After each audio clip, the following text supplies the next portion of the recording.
내 라이브를 다 막아버리니까 동영상을 같이 뭐 중간에 잘라버리고 이렇기 때문에 동영상을 같이 사진을 찍어서 숏으로 여러가지 한 사람도 못 오게 막고 이 짓을 하니까 동영상으로 해서 퍼뜨리는 거예요. 철저하게 막고 있죠.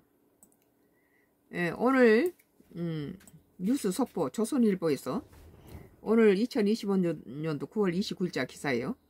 시진핑 숙소 신라호텔 다시 예약받아 에이펙에 무슨 일이라는 기사입니다. 썬가크루스의 나의 정치 코멘트에서 다음 달 31일 경북 경주에서 열리는 아시아 태평양 경제협력체 에이펙 정상회의 기간 국가 행사 일정이 생겼다며 예정된 결혼식을 취소하고 일정 변경을 요청했던 서울 신라호텔이 예약자들에게 기존 일정대로 식을 올릴 수 있다고 안내한 것으로 29일 확인됐다. 당초 중국이 에이펙 기간 중 연회장과 객실 통으로 예약했지만 최근 이를 취소했기 때문이다. 당초 중국은 다음 달 32일부터 나흘 동안 신라호텔의 연회장과 객실을 통으로 쓰겠다는 입장이었던 것으로 알려졌다. 이 때문에 신라호텔은 기존 결혼식을 예약한 소비자들에게 국가 행사로 예정된 결혼식 취소가 불가피하다는 입장을 전했다. 신라호텔은 중국 객실 및 연회장 사용 요청에 따라 나흘 동안 객실 예약도 받지 않는 것으로 알려졌다. 신라호텔은 불가피하게 결혼식 일정을 변경해야 하는 소비자를 위해서 비용을 지원한다는 입장을 밝히기도 했다. 하지만 최근 중국 측이 신라호텔의 예약을 취소한다고 알린 것으로 전해졌다. 이에 따라 신라호텔은 기존 결혼식 일정을 변경한 소비자들에게 최초 예정된 날짜에 결혼식을 치를 수 있다고 안내한 것이다. 신라호텔은 객실 예약도 재개한 것으로 전해졌다. 호텔업계 관계자는 호텔을 통째로 빌리기로 했던 중국이 계획을 바꾼 것으로 보인다며 당초 최고 고위급 인사가 수일 동안 머물렀다가 방한 일정을 바꾼 게 아니겠느냐고 말했다.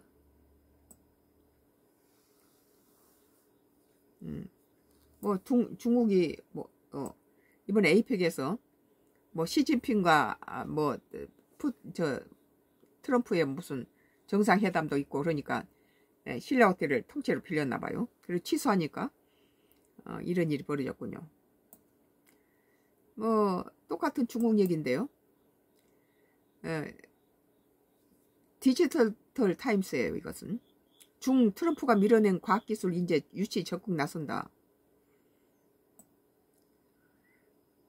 10월 1일부터 이게 디지털 타임스의 2025년도 9월 29일자 기사. 10월 1일부터 과학인재 대상 K비자 도입.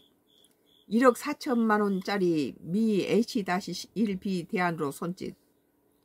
미국이 과학 인재들이 미국에 가면은 1억 4천만 원의 비자를 갖다 돈을 내라 하니까 다른 데서 지금 미국으로 가지 말고 우리나라 오라라고 손짓한다는 거예요. 요건 모호, 언어, 문화, 정치적 장벽 등은 한계. 중국뿐 아니라 영국, 캐나다, 호주도 적극적이라는 기사예요.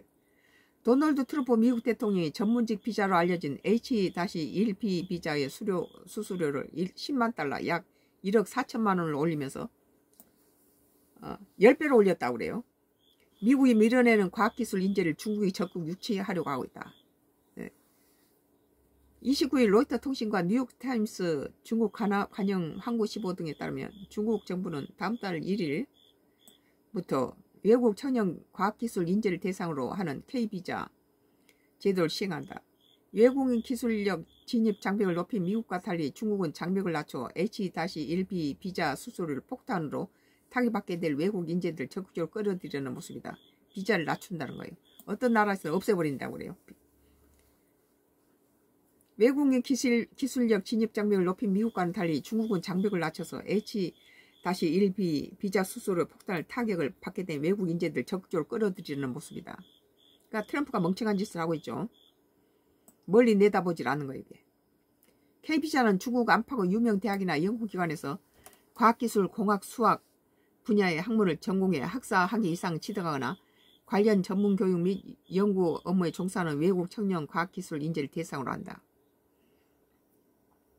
K비자를 발급받으면 이거 좀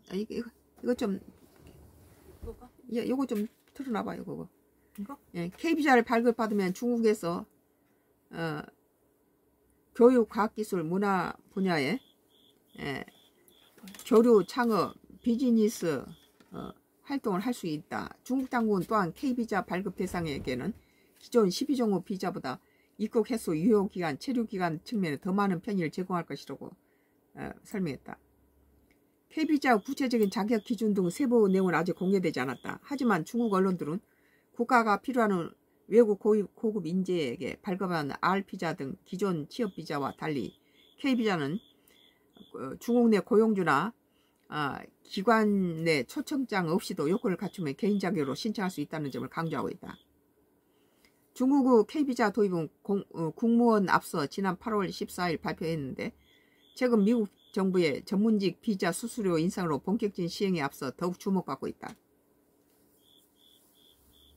외신 전문가들은 미국의 이번 전문직의 비자 수수료 인상이 핵심 인재 유입 경로를 흔드는 자충수라는 평가가 나오는 상황에서 중국이 K비자라는 대안을 제시하며 인재 경쟁에 앞서고자 하는 의지를 강조했다고 지적했다.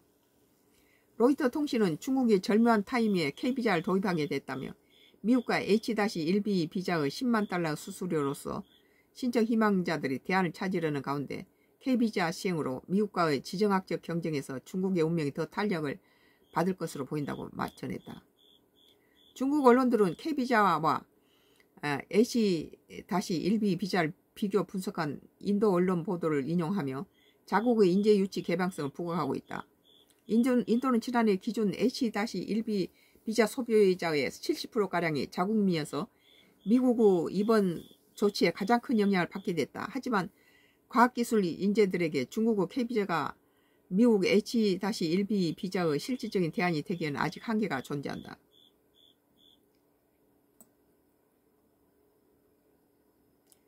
로이터 K비자는 연령, 학력 및 경력 조건이 모호하고 재정적 인센티브나 고용 촉진, 영주권, 가족 초청 등 관련한 세부 사항도 언급된 바가 없다. 언어와 문화, 정치적 차이 역시 또 다른 장벽이다. 인도 같은 경우는 영어를 쓰니까 미국이 되는데 중국어를 다시 배워야 되겠죠.